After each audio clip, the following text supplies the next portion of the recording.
All right, good afternoon, everyone. Thank you so much for being here today. I'm Lisa Partida with Home Again LA, and today we have Tom Fuentes with Bank of Hope. And today we're going to be speaking about your money values and influences. So I'll go ahead and pass it along to Tom.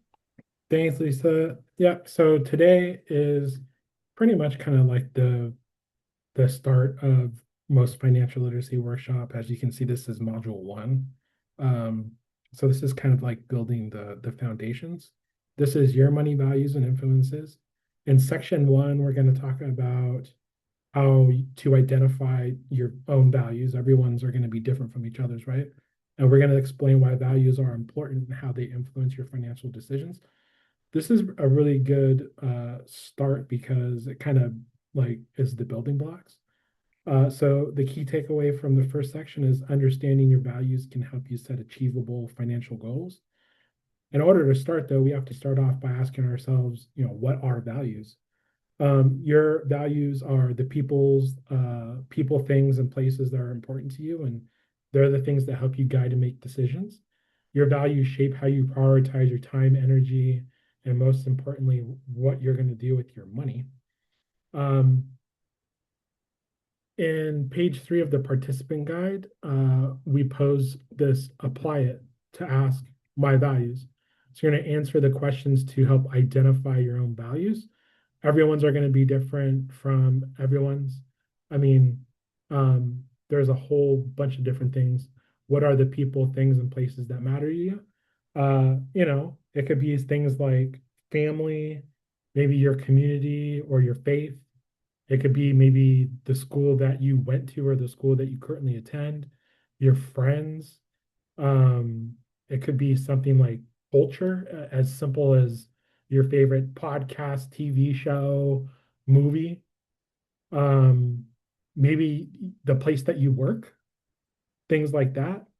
Yeah, so there's a whole bunch of different things. What values might your answers represent? And again, this is going to be different for a lot of people, but it could represent creativity or self-expression.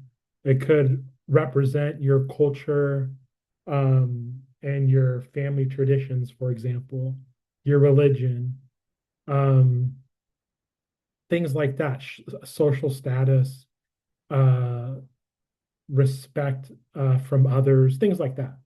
Anyhow, check that out after the workshop and see what you can come up with. On page 4 of the participant guide, we have this scenario with Valentina and Isaiah, and they're deciding how to spend their tax refund. Valentina puts herself through college by working 30 hours with a full course load. Her mother is struggling to make ends meet. Valentina would like to give her mother most of their tax refund as a deposit to move into a new apartment. Isaiah's parents helped him with college expenses with money that saved over the years. He graduated with minimum loans and paid them in a full years after he and Valentina met. He'd like to put most of the tax refund into a savings account they set up for their 3 children. Um, so this is a good example and representation of the values that are influencing Valentina and Isaiah, right? Um, if Valentina and Isaiah came to you for advice, what would you tell them to do? Do you think any of your own values are influencing how you view their situation? Or maybe you've gone through a situation like this um, in your own life, right? So I think the takeaway from uh, this try it section is aligning how your behaviors can influence your values. So, like, neither Valentina nor Isaiah is wrong with whatever decision they have. Their financial choices are guided by their own representative values, right? Sometimes your values might conflict with those from your family, from your friends, or from your boyfriend, from your wife, or whatever.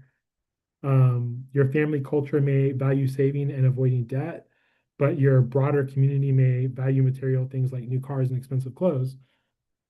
Yeah, so understanding your core values can help you set the realistic goals. That's because you're more likely to keep working towards a goal that brings you closer to the life that you want to live or the objectives you've set for yourself. So I think the key takeaway from values and financial choices is that understanding your core values can help you make spending decisions that can help influence what your overall goals are. Um, so it kind of acts as the building block. Anyway, check out Valentina and Isaiah and see what advice you would have for them. But it's a good first step up the ladder to then talk about, well, how and does understanding our core values influence how we're going to set our goals? And that's going to bring us to section 2, which we're going to talk about goals and money. We're going to know how goals are related to your financial decisions. And then we're going to define what the SMART framework is, because I think it's useful not only in a financial sense, but it could really help in any goal. Weight loss, you want to buy a new car, you want to travel somewhere new. Using SMART is probably even beyond uh, financial literacy, wealth creation, or anything like that. So, key takeaway from section 2, setting SMART goals helps you achieve your hopes and dreams for the future by providing a realistic plan to follow. So first off, you got to think about what kind of future you want. How would you like your life to look and feel in the next few months? But not only that, how do you want your life to, what do you want your life to look like in a few years? What about 10 years from now? What about 20 years from now? These ideas of your future um, can provide the overall landscape and view of what your ultimate hopes and dreams could be. So the goals are your desired results, right? So developing a plan will help you visualize how you can reach those goals. Setting goals helps you prioritize how you use your money, so it goes towards what matters to you most. Setting goals can also help you measure and track the progress towards achieving what your dreams are, right? Short-term goals could be put in a bucket that they may take a week to attain, they could take a month, they could take a few months to reach.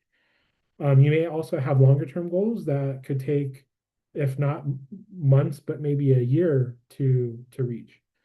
All of this to lead us into what the SMART framework looks like.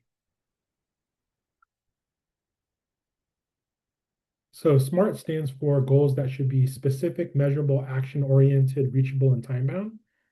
Let's take each of these down to its individual components. So specific. So ask yourself, what exactly do I want to accomplish? What is important to me? Is this something that I really want? Defining your goal as much as possible would give you a much greater chance of meeting it, because it gives you something concrete to work for. Your goal should be rooted in your core values that we established in section 1. Set goals that matter to you and that are a priority in your life. What's measurable? Ask yourself how much, how many? How will I know when I've met my goal? This is a way of quantifying your goal. It'll help you track progress towards meeting your goal and keep you on track. What's action oriented? Ask yourself, what specific actions do I need to complete to meet this goal? This can include actions like changing an existing spending habit or setting up a new savings account, for example. Reachable. Ask yourself, is this goal something I can actually attain? Your goals don't need to be easy, but they shouldn't be impossible either. Time bound. Ask yourself, when will I reach this goal? Goals should have a clearly defined time frame. And on page 7 of the participant guide, we have writing a SMART goal. We have this scenario with Maria where Maria sets her SMART goals. It's almost summertime and Maria wants to start planning for the next school year. She knows she'll need extra money for school supplies and clothes when her kids start school near the end of August, which is 15 weeks away. Every year she tries to pull together money she needs in the weeks right before school. She remembers spending about 300 last year on school supplies and clothes. She divided 300 by 15 weeks and realized that's $20 a week.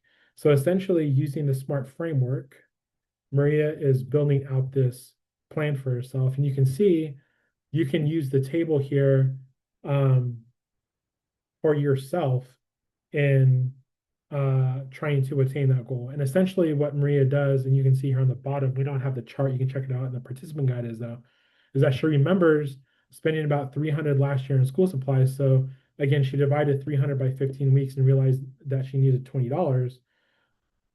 What you don't see in the chart here is going to be the formula that that helps her ask the questions on how to complete her table. And that leads you into filling out your own table. So what are your goals? If your goals don't fit the specific um, my goal on the right-hand side, if it's not specific, if it's not measurable, if it's not action oriented, if it's not reachable, if it's not time bound, it should tell us that there needs to be something adjusted for the most part. Another reason why this part on page 9 of the participant guide is important is that I'm a very visual person. Sometimes I need to write to remember.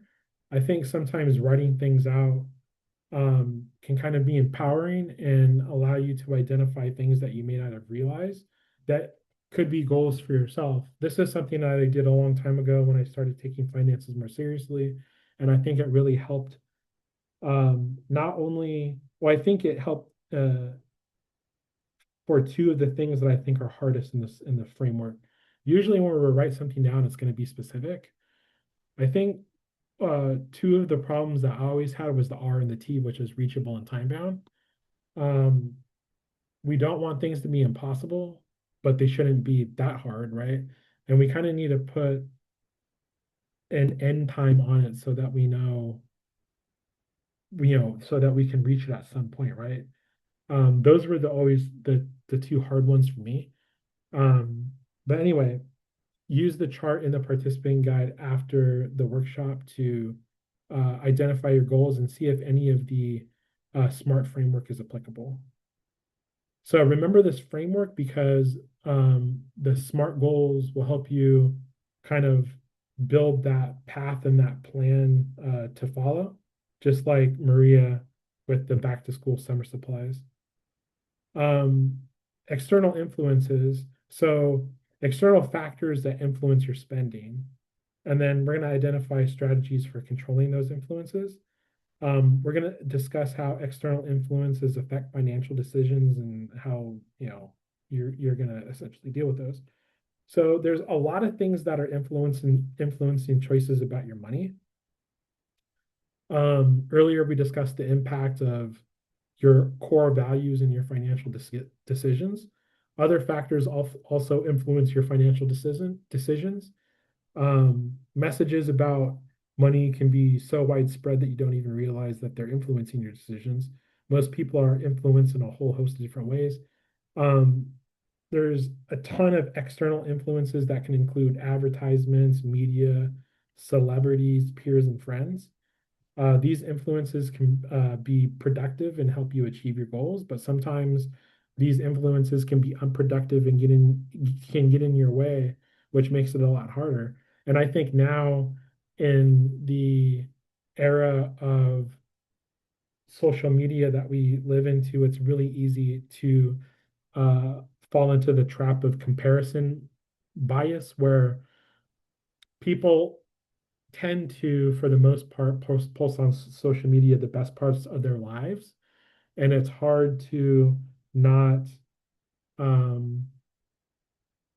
see pictures of your friend's latest vacation to a place that you would like to go to sometime, where you could be envious to do it. But I mean, that could definitely influence how you handle your money, right? You could influence you in a negative way by maybe your friend who posted, it doesn't even need to be a friend, it could just be a post that you see on Instagram or something, right? It could influence you in buying that vacation that you otherwise might not be able to afford, for example. And it's really hard to put yourself in the shoes of other people and compare. They say the long-standing, what is it? Comparison is the thief of joy. You don't even know what other people's lives look like, what they actually are behind the curtain, right? anyway, there's a whole bunch of external influences that could have negative influences. There could be positive influences, however, though. Um, a long time ago, I started going down the rabbit hole of financial literacy and trying to educate myself by uh, finding these types of topics on YouTube. So there could be positive influences in how it affects your money.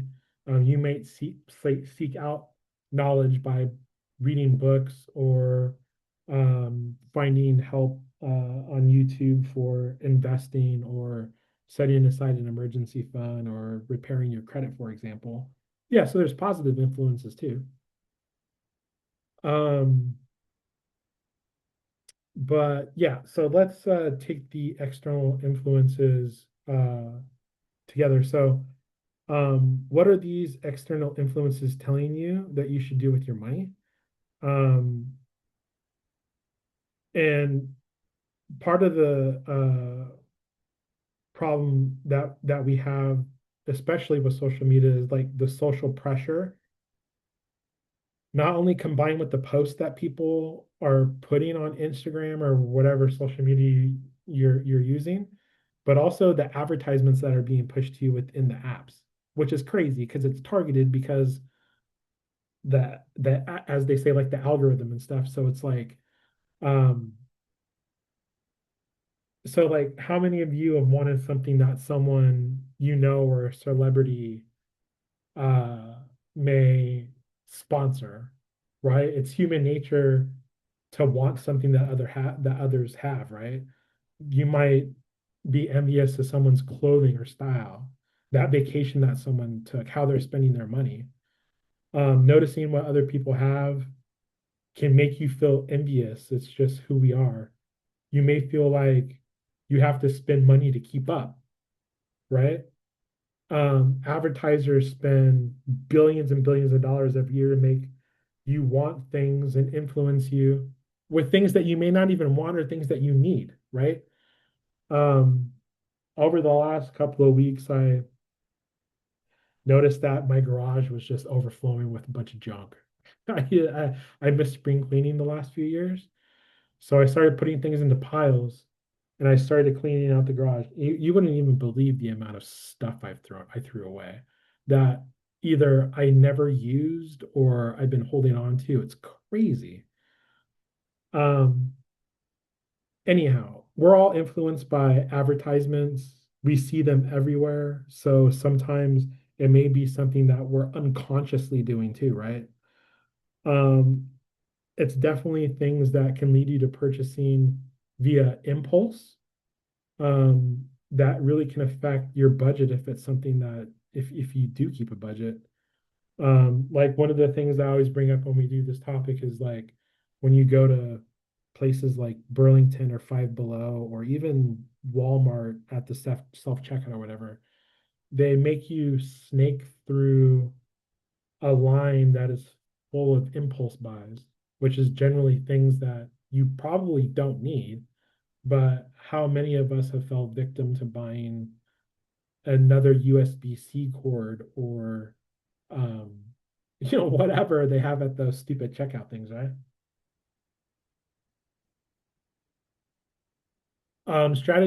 Strategies for staying focused on your goals. Um, so recognize the tactics used by advertisers. Observe uh, when they give you a sense of false urgencies, like when you get an email that says, for a limited time only 40% off today. I know that I fall victim to that because I'm a sucker for a deal.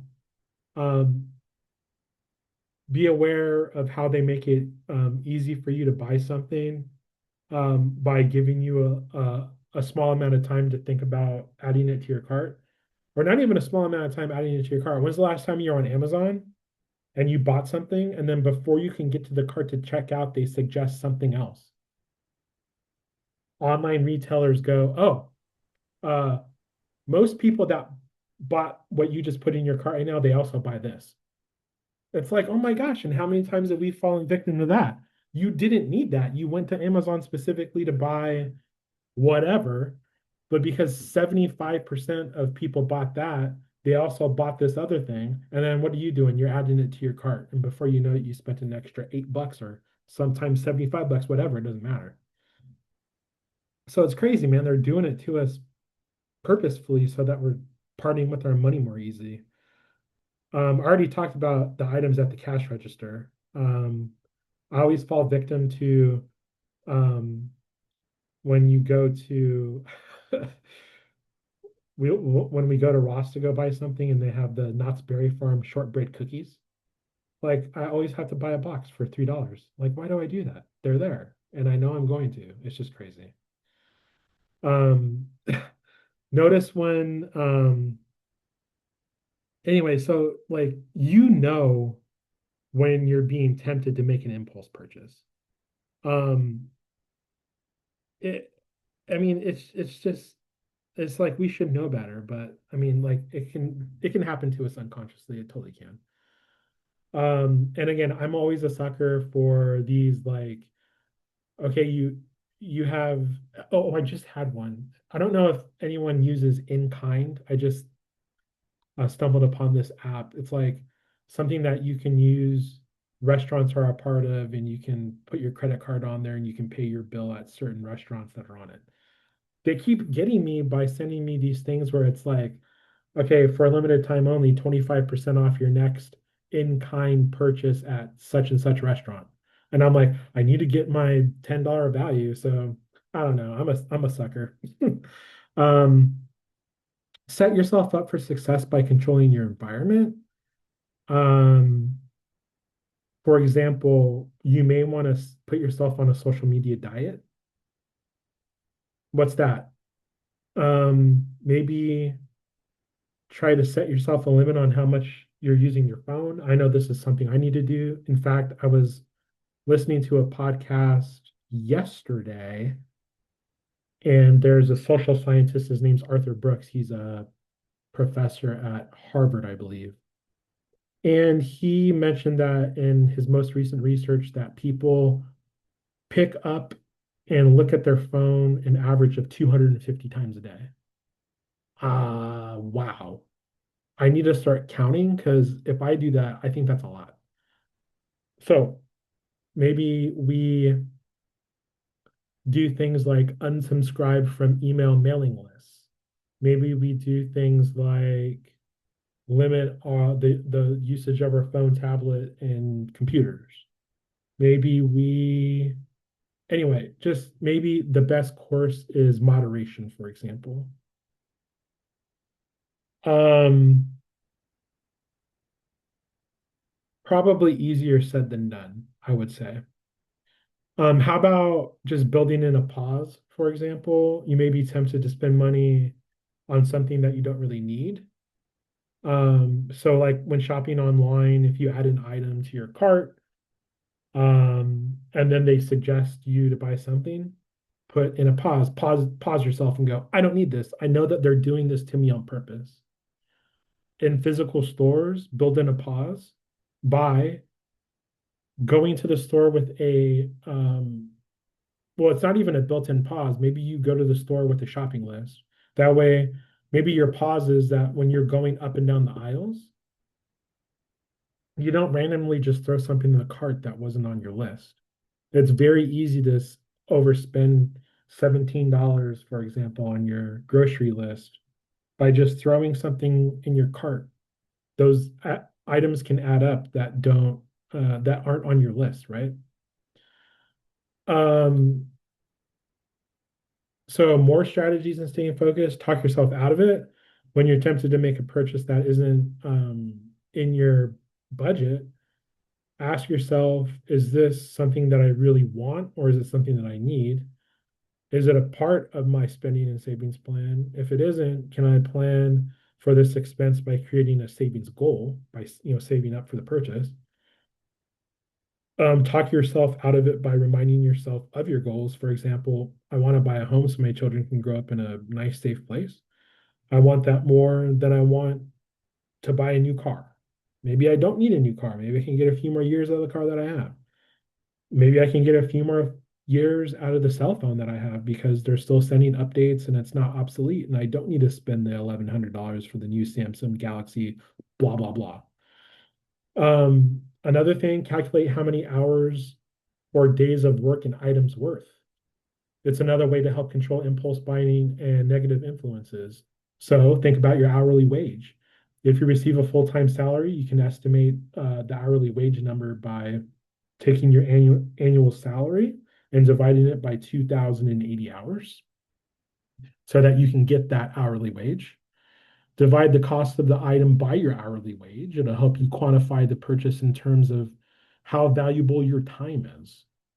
So what do we mean by this? So for example, if you think about a nicer, newer phone as costing 48 hours of work or 6 full days of work, it might help you decide to postpone buying it now and set a financial goal to save money to buy it later. So you see the formula here at the bottom. The cost of the item divided by your hourly wage equals the hours it would take you to pay for the item. It's a really kind of silly way to think about it. It's a reverse engineered way to think about it. But I'll tell you what, if a phone costs $1,000 and you divide it by your hourly wage and you realize how many hours it would take for you to get that item, you might not want to buy it. Or it might make you realize that you want to buy a uh, cross cross comparison shop. Maybe you don't want the Samsung, maybe you'll get the Motorola that's a little bit cheaper. Anyway, by quantifying it by the amount of hours it takes for you to buy something, it may create the pause for you to go, so I'm not going to spend that's 2 weeks of working to buy that item. Anyway, different way to think about it. On page 14, we have an apply it, staying focused on my goals. Think about the strategies that we discussed today. You can use them to block unproductive messages or use them to let go of ideas that aren't helping you achieve your goals. And answer the questions after today's workshop below to figure out which ones might work for you. We have one here. When and where do I feel like making an impulse purchase? You would fill it in. Let me give you some of the ones that you don't see here. What are some changes I can make to my environment to block unproductive messages or resist impulse spending?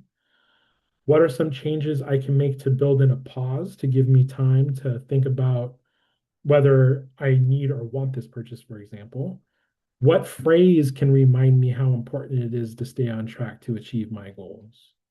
Okay.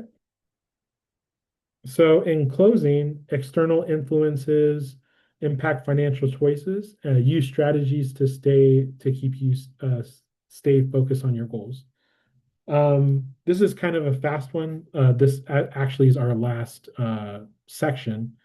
But before we go, before I ask if there's any questions, I know that this kind of seems negative when we're talking about these kind of things.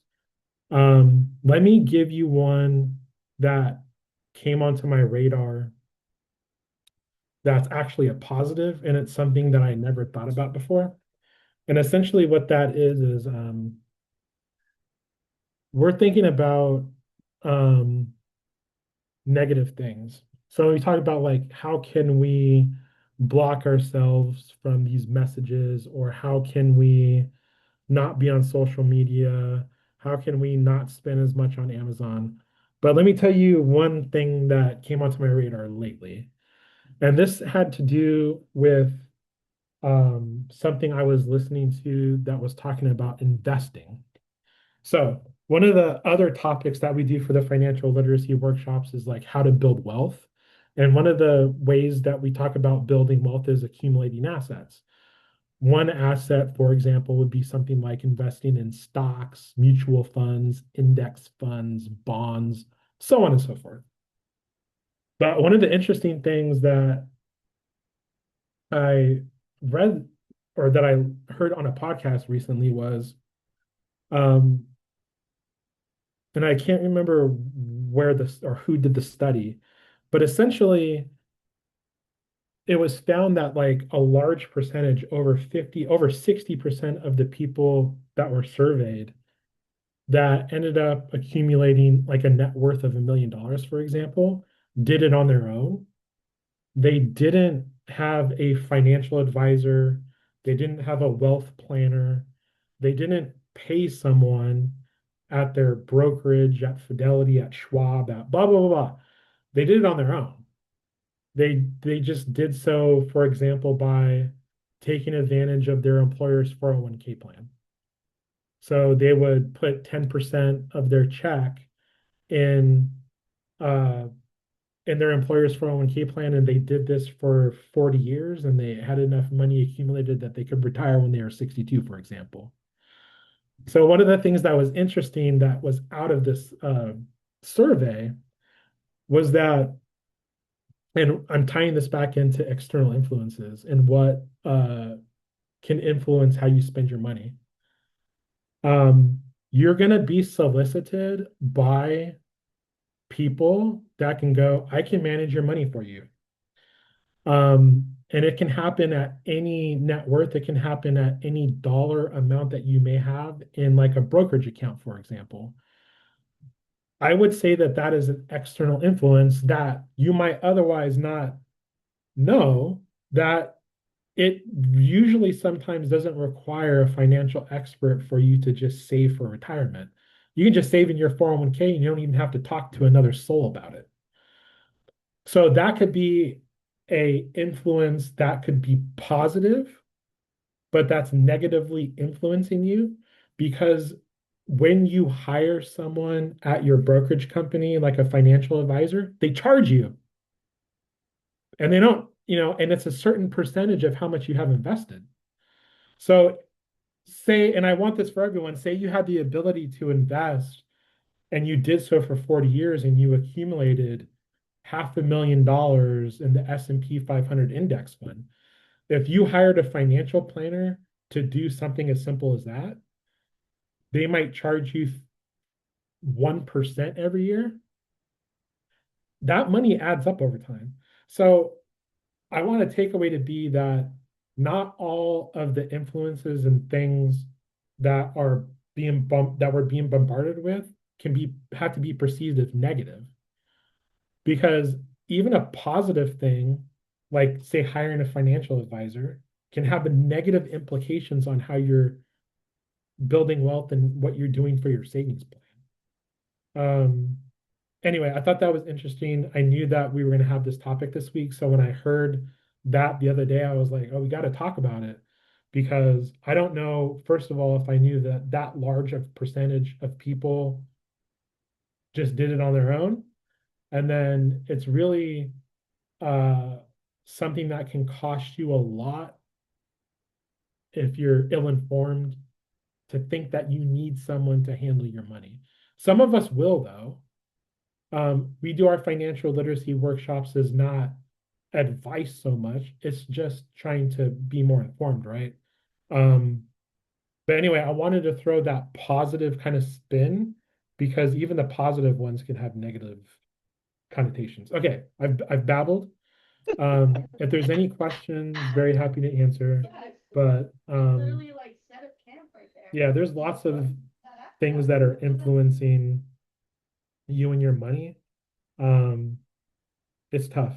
Easier said than done. That's true. All right. Can you hear me?